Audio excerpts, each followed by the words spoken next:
What is the difference between a $650 helmet and a $120 helmet? Today, we've got the Bell Full 10 and the all-new Sanction, and we're gonna find out. Let's get into it. So the Full 10 is Bell's flagship full-face helmet for mountain biking and BMX, and there's just a ton of technology and development put into this helmet. Let's kind of dive in and see what makes this Bell Full 10 worth that $650 price tag, and then compare it to the Sanction and see what you're missing and what you're maybe not at that massive difference in price. So they call this helmet the Full 10 Spherical, and the spherical technology is really at the heart of this helmet. And if you're familiar with MIPS, it's a similar technology to that, but they've taken it one step further, where there's actually 2 layers of EPS foam separated by almost little rubber band like connections, which allow those 2 layers of EPS foam to rotate against each other. So that adds another level of suspension to the helmet, but also does a super good job of taking up those rotational forces. If you play around with the helmet, you can actually see those 2 layers of EPS foam like sliding around each other, and that's what's going to take up a lot more energy from those side-loaded hits, and when there's more twisting force in your head when it takes an impact. It's meant to mitigate those forces as best as they can. Another thing you'll see on this helmet and a lot of other high-end helmets is different density of the EPS foam itself. So that's meant to optimize the helmet for different speeds and G-forces of head impacts. So there'll be a softer foam that's layered in before a harder piece of EPS foam. So you get kind of more of a progressive cushioning of that foam as it takes up an impact. And that just means it's more optimized for a wider range of impacts. And that's a difference that you'll see on this helmet versus a lot of more budget options, is the absence of that dual EPS, because in the manufacturing process, it's a lot more expensive for materials and to mate those different EPS densities together in a way that makes sense. So moving on to the outside of the helmet, the way this visor is designed is also a safety feature in itself. You'll notice that it has no central anchor point, and the visor itself is actually fairly flexy. And this is meant to just dissipate a lot of the energy if you were to take an impact to the visor. A lot less of that energy is going to actually get translated into the helmet itself without a central mounting point right here that you see on a lot of other designs. And the visor will actually break away at a certain point, so it's not continuing to wrench your head in a certain direction. Another thing I also really like is these visor mounting bolts. If you've worn other helmets, I know I have, that have had really tough to adjust and get a good purchase on these bolts, but these, they're sturdy and have a deep enough cut in them that you can adjust them by hand with a screwdriver or anything else you have around. So really like that. And then up here by the visor, you actually have an integrated camera mount as well. And a similar concept to this visor is it's meant to break away once it reaches, a certain force, so that, again, that force isn't getting transferred into the helmet. Plus, it's really nice that they have this integrated into the helmet. I wear POV cameras a ton, and it's just really nice to not have to use a sticky mount, mess up the paint on your helmet. It's just a really nice feature to come on a helmet, especially at this price point. So moving more to the inside of the helmet, this is an antimicrobial liner. They call it Ionic Plus, but anything to help these cheek pads from not stinking and getting all nasty in there is really nice. This is just a really nice liner itself. This helmet fits me incredibly well at a medium. My head is around 57 centimeters, which is right on the upper end of this helmet, but I like it to fit pretty snug, and it does just that. Another really nice feature is these magnetically removable cheek pads. It's really nice so you can take them out to wash, but also in a safety situation, if you need to remove the helmet without adjusting your neck or wrenching the helmet off your head, these are super easy to remove and they just pop right back into place. And then just looking at the layout of this liner and the shell, it's just clear that there's massive ventilation, a ton of inlet ports, and some massive exhaust ports at the back end of the helmet. This is a full face helmet. You know, safety is the priority, but they've also done a really good job to optimize the ventilation in this thing. And you can just tell that the fit and finish of this helmet is super well thought out, and it's a quality product.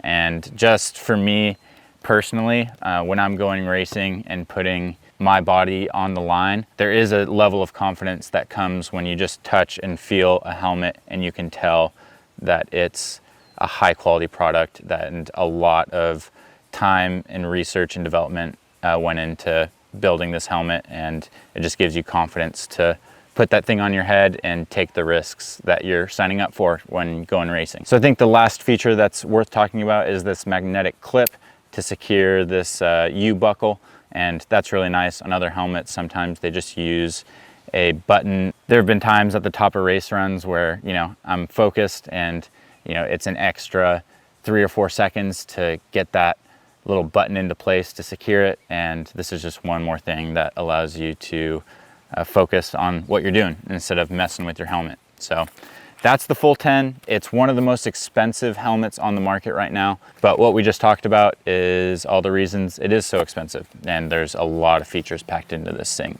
So with that being said, let's move on to talking about the Sanction. So a massive difference in price, $120 for this thing, but you can just see by looking at it, it's a similar shape, and you're definitely not going to get all the features that are packed into this, but at $120, it's kind of targeted at a different market. This helmet is going to be a lot better than wearing a helmet that's 5 years old, or wearing a half shell, or not wearing a helmet at all.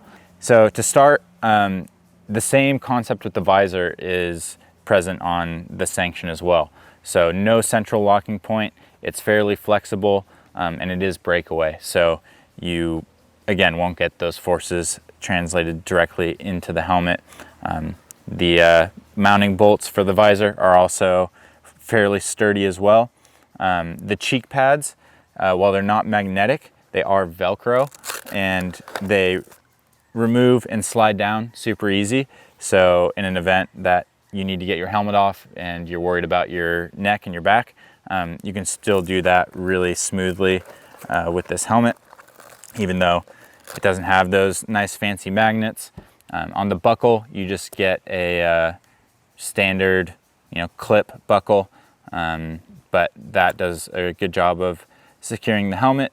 And like I said about the dual density foam, this helmet, you know, being a more budget option, is just a single density foam layer, so it's just not going to be as optimized for the widest range of hits. They kind of just have to zero in on the most common forces they see out in the field when it comes to mountain bike and BMX head hits, and that's where they put you know, the focus for the density of that foam. And the ventilation on this helmet is really good as well. Massive, you know, vent ports out the back, some good inlet ports. So I haven't personally worn or ridden this helmet, but it still looks like a quality product. And at $120, you know, you're just not gonna get the bells and whistles and all of the advanced safety features that you get on this helmet. But for $180, so just $60 more than this helmet, there is another option, the Sanction DLX, which kind of gets more of those safety features that you see in this helmet. So if you're looking for a helmet that's kind of in between these two, the Sanction DLX is a good option at $180. And the two biggest things you're gonna get with this helmet is the presence of a MIPS system. So it's a more basic system, but it operates on the same concept as the Spherical MIPS system in the full 10. So it's just a plastic liner that sits in between the padding itself and the EPS foam of the helmet, and it slides on those similar rubber band-like strands to allow some slip in there of those two layers and take up that rotational force in a lot of those side-loaded head impacts.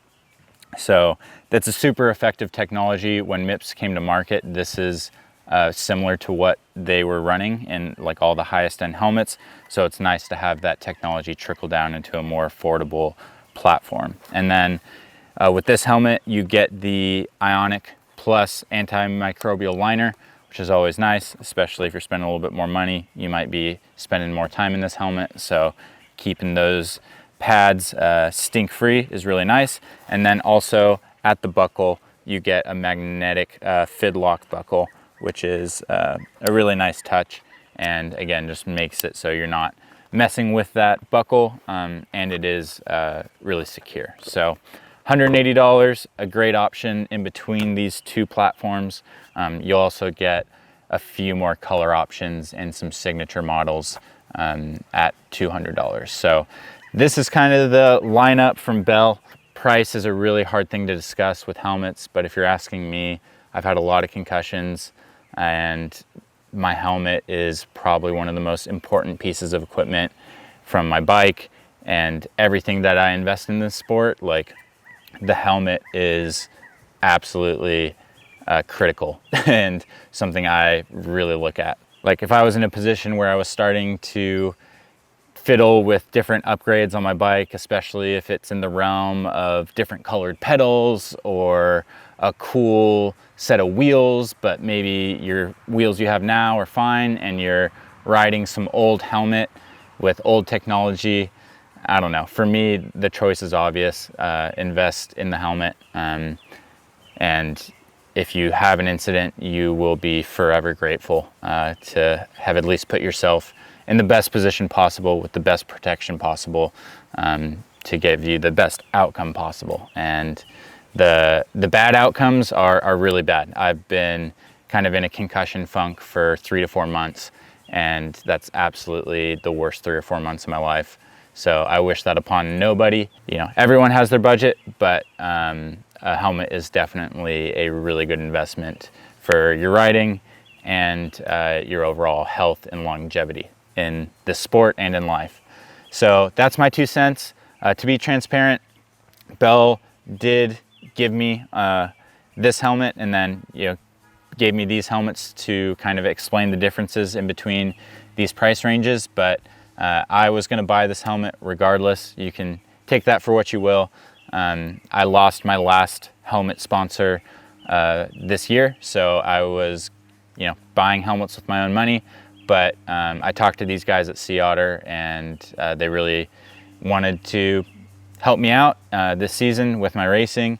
And it's really awesome when those partnerships work out like that, when I am supported by a brand that I fully believe in. And really, those are the only partnerships that I'm interested in, because me being honest and transparent is honestly more valuable than me getting a product here and there. And with helmets, like I said, I've had concussions, and that's not something I'd be willing to compromise on. So I'm fired up to be running this helmet this year. It looks badass, and I hope that video gave you guys some things to think about and helps you out with your buying decisions. If you like the content that you're seeing here, feel free to subscribe, and either way, I'll see you guys in the next video. Thanks for watching.